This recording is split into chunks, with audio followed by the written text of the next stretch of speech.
Hello there, ladies and gentlemen. Welcome back to this video. My name is Uncle Morris. I hope you enjoyed the little, the little skit that I had with the apple. I did, to be honest, full disclosure, I did receive an apple that my mother cut for me. She put it on the table, and I was already planning on streaming, so I thought, hey, you know what, an apple, an edible prop, why not? So nonetheless, here we are. So the video's topic is pretty straightforward. Let's talk about the elephant in the room, Juggernaut Maximum. If you guys aren't aware, Juggernaut Maximum is a very iconic card. It's not the most important card, but it is an extremely iconic card and an iconic character, if you will, in the anime series, since that is the first character you see as soon as the OG anime starts playing on the first episode, and for good reason. Still, now with the ongoing Kyo's Crusher event that you can see right now as I'm loading out the Revenge of the Crusher until the 14th of May, in a couple of days time, 5 days from my calendar. There's a lot of things that you can hope to get, a total of 19 cards, General Siegfried, Skydiver, and all the wonderful stuff. But what I really want to talk about is Juggernaut Maximum. Now, let us go to the card description and see what I'm talking about real quick. Here we go, Juggernaut Maximum. I got lucky with my draws. I got myself an SP version, but I think there's a good chance for me to deconstruct it soon for those precious, delicious materials. Speaking of which, how much materials does it give me? It gives me 50 of these Sakaroos, the charged crystals. Not gonna deconstruct it now. Calm down. Alright, so what is it I want to talk to you about? Juggernaut Maximum. A pretty important card. For a triple rare, it's not much different from its... Actually, there's no difference from its physical counterpart in real life, really. It's also triple rare back then for BT01. It's still a triple rare in the Vanguard Zero. Nothing's really changed. Save for the fact, of course, Vanguard Zero has turned all grade 3s into its triggers instead, which is something I want to talk to you about. Now, let's read through the description. Its skill can only be activated as a rear guard. Like its grade 2 and grade 1s. When it attacks, it can attack anyone, Vanguard, Rearguard, whatever. Soul Blast one to get an extra 5,000 power to its power, becoming 16k attacker. And at the end of that battle, put it to the bottom of the deck. Now, any grade 3s that you can put back into the deck itself is always a good thing. Point in question, Ganslot, Adol Rose, your classic grade 3s that can search for grade 2, put into your hand, put that card into the deck, shuffle it up, there we go. Which is also why it makes a lot of sense for these Royal Paladin and is it Paladin? No, Dark Irregulars. Whoops, Dark Irregulars players to turn those cards into heals, because it makes sense. You want to put an extra heal back into the deck. Why wouldn't you? Not to mention, it does also filter out your deck of the grade 2 into your hand as well, which is also a double effect. But in the case of Juggernaut Maximum, you might be very excited, like, oh yes, it goes back in the deck, I should put it as a heal.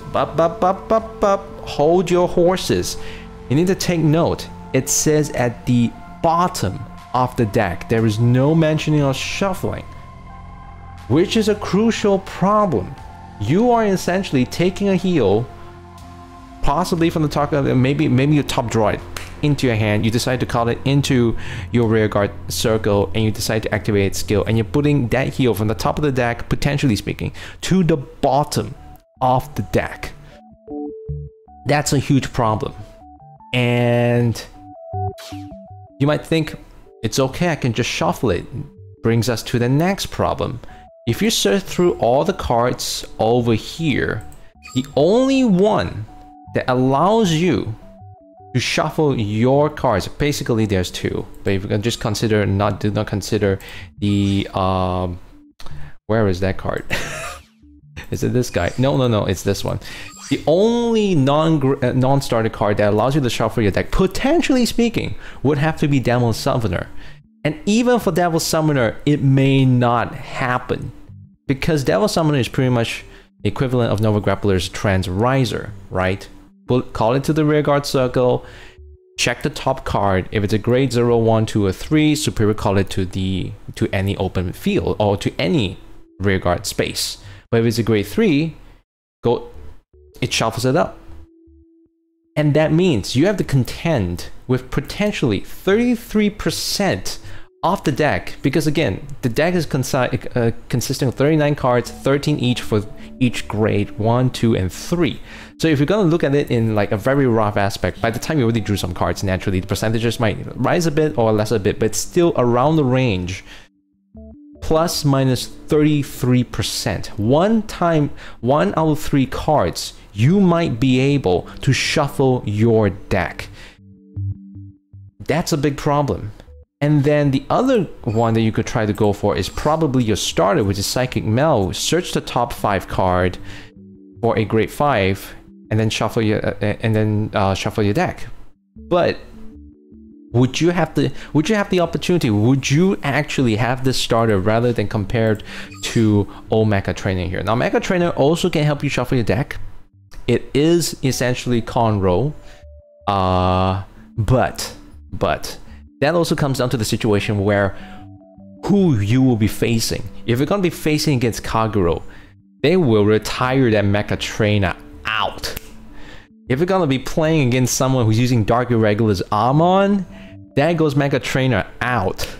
So the situation that you might be able to play Juggernaut Maximum onto the rearguard circle, shuffle it, put it into the bottom of the deck, and then hope that on your next turn you'll be able to shuffle it up, that's really difficult. I'm not saying it's impossible, but why would you want to risk it? Why would you want to risk it? So, point of the matter is, I do not recommend Juggernaut Maximum as a heal trigger. Put the heal trigger to any other grade 3, just not Juggernaut Maximum, alright?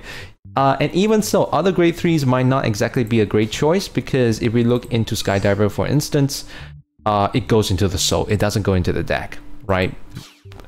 You could try General Siegfried. It is essentially just itself, I mean, a Vanguard skill. It's a powerful card, but you could put it as your heal, or your final ultimate solution. Your ultimate alternative, so to speak, is the Unite Attacker, which is your Soul Charger. Pros and cons, naturally, but I still would not recommend heal trigger, the Juggernaut Maximum as the heal trigger, which leaves us with other 3 triggers, right? Draws, crits, stands. Now let's talk about draws. Draws, great way to get draws into your hand, right? But the card goes into the bottom of the deck. Now, assuming that you did not have your other grade 2s or grade 3s going to the bottom of the deck together with Juggernaut Maximum, it's gonna be right at the bottom. And in a rare instance where you are almost close to decking out, your opponent is almost close to decking out, the last thing you need is to drive check a draw trigger right into your hand. Sure, that could be rare. You might survive if you got a couple of cards under, like even further down underneath Juggernaut Maximum, but it's not a great thing, especially if you're nearing the end of your deck. So I would not recommend draw trigger either. Now, moving on to the last 2 triggers, crits and stands. Now, same situation with the draw trigger. You're almost near the end of the game. You're reaching the end of it. You and your opponent managed to survive this long, dragging match for some unknown reason. All right, whatever situation it may have. What do? You could certainly try to crit the opponent as much as possible, but consider the alternative that what if they have a perfect guard? Ping! There we go. Potentially speaking, 2 damage, they have averted away with the power of a perfect guard. And you could potentially put that extra power to the rear guard, but in those kinds of situations, you might want to use your rear guard first to try to take away any perfect guards that they may have in their hand before attacking with the Vanguard. Again, your mileage may vary, right? Which comes down to the last trigger, stand triggers. In my humble opinion, I do think the Juggernaut Maximum may be best suited for a stand trigger, because in whatever situations, if let's say that you do get it near the end game itself, having extra lines of attack with a stand trigger can prove incredibly advantageous. Standing a rear line, you know, any side with still an existing booster, like for example the great one, Spike Brothers Assault Squad, stand in again, attack, get a stand trigger, stand Juggernaut Maximum, or any other rear guards at that lane itself with an extra 5k. The opponent could be in a world of hurt if they kept defending and all that stuff. So in any case, I do think that stand triggers probably has a slightly more advantage than spikes. Than crits. Spike equals crits. But yes, back again, stand triggers probably has a better applicable effect than crits. However, you know, having Spike Brothers to, you know, charge ahead with crits, quickly ending the game is also a pretty good strategy too. So there we have it. To summarize, I do think the Juggernaut Maximum would be best suited for as a stand trigger rather than a heal. Heal probably is the worst possible trigger that you could possibly go for, and that's my line of logic. So I hope that you guys found this video informative for your Spike Brothers deck. Have fun, good luck with your card pulls, with the pack pulls, with the event. There's still about 5 more days to go. Do as much as you can, and I hope that you get some good cards and have some fun with the game itself. So with that said, if you have any comments that you want to share, any feedback, any thoughts about it, go ahead, share it in the comments section. If you like this video, give it a like, give it a thumbs up. If you found this information useful and you want to share it with other people, go ahead, share this video as well. Your support towards my channel, my content itself, is very, very helpful. And one last thing, just want to a quick reminder that I also do streaming on Twitch. Yeah, Cardfight, Vanguard Zero, of course, and other miscellaneous games and content, as well as community games that we can all play together, like Jackbox Party. I got 4, 5, and 6. We can all play together and all that wonderful good stuff.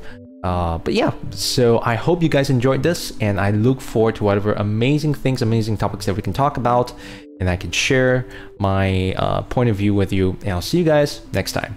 Ciao.